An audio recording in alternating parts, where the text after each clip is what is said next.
lá. Hoje a gente mergulha numa análise que, olha, conecta pontos bem interessantes. O magnata da tecnologia, disputas eleitorais lá nos Estados Unidos, a política externa brasileira num campo minado e, claro, todo esse cenário internacional complexo. Exato. A ideia é destrinchar um pouco como a influência política está sendo jogada hoje, sabe? De formas novas. Temos o Musk mudando de tática e também as escolhas diplomáticas do Brasil, né? Principalmente em relação à guerra Rússia-Ucrânia. Ok, vamos lá desconstruir isso. Começando pelo Elon Musk. Para uns ele é um ícone da inovação, para outros talvez um empresário meio imprudente. Mas o foco recente dele parece menos nos foguetes, né? E mais na política. Sim, muito mais. E especificamente, parece que ele está mirando as eleições de meio de mandato americanas lá para 2026. E como ele está fazendo isso? Mudou alguma coisa? Mudou bastante. Ele deixou de ser aquele conselheiro informal tipo do Trump e agora está atuando mais como um financiador político pesado, em larga escala mesmo. Tem exemplo disso? Tem, e é bem significativo. Coisa de 21 milhões de dólares para a campanha de um juiz. Um juiz da Suprema Corte Estadual de Wisconsin. Wisconsin? Por que lá e por que um juiz estadual? Isso diz o que da estratégia dele? Olha, Wisconsin é o estado-chave, né? Um swing state, como eles chamam. Um laboratório político. E focar num juiz estadual, isso é fascinante. É porque mostra que ele talvez esteja de olho nas engrenagens locais do sistema, tanto jurídico quanto político.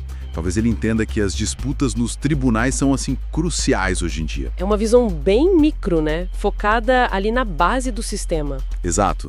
É uma tática que até lembra um pouco, guardadas as proporções e ideologias, claro, a do George Soros, né?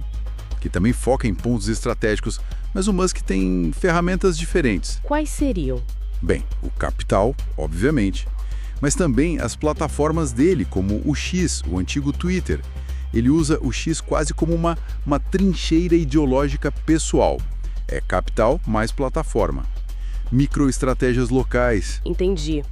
Essa combinação de dinheiro e controle de narrativa é poderosa. Agora, vamos trazer isso para o Brasil.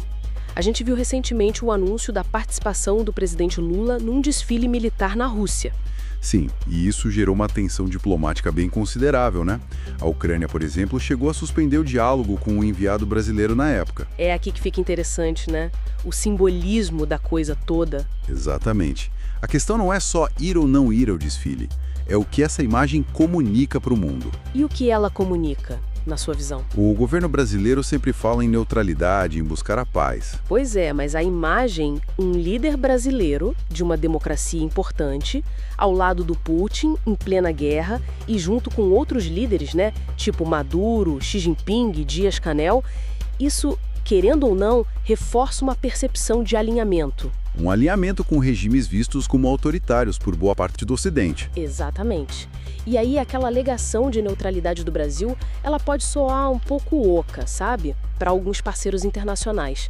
Fica mais difícil sustentar essa posição. E isso levanta aquela questão, né? A diplomacia brasileira está servindo mesmo para pacificar ou está mais para um manto ideológico? Tem críticas fortes ao papel do Celso Amorim nisso tudo. Tem sim. As críticas vão na linha de que algumas ações, como certas concessões, digamos, a governos tipo da Venezuela, e talvez uma omissão de críticas mais fortes à Rússia, levantam dúvidas. Dúvidas sobre o que exatamente? Se o Brasil está realmente sendo um mediador imparcial, buscando a paz de forma equilibrada, ou se não está pendendo mais para um lado, por afinidade ideológica. A credibilidade como mediador fica arranhada. Faz sentido. E o fato de Zelensky ter recusado o diálogo com o Amorim, enquanto a ida à Rússia foi confirmada, pesa nisso. Pesa, sim. Para muitos analistas, isso é um sintoma. Mostra que, pelo menos para a Ucrânia, a percepção de imparcialidade do Brasil talvez já não exista mais com a mesma força. Ok. Então, amarrando tudo.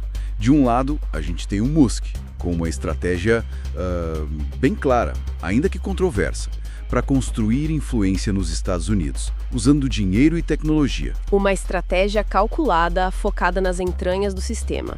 E do outro lado, o Brasil, buscando um lugar no mundo, mas com uma política externa que parece gerar ambiguidade, desconfiança, talvez? Exatamente. A postura brasileira, nessa tentativa de equilibrar múltiplos pratos, digamos assim, corre um risco grande de ser mal interpretada.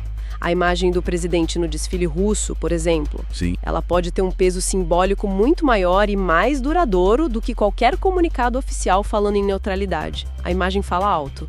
E quais seriam os custos concretos dessa percepção para o Brasil? O que o país pode perder? Olha, os riscos são vários, desde arranhar a reputação internacional até ter dificuldades em fechar acordos comerciais, principalmente com parceiros ocidentais, e também diminuir a capacidade do Brasil de influenciar, de negociar em fóruns importantes. Então o risco é o Brasil ficar meio na periferia das discussões globais que realmente importam. É um risco real, sim.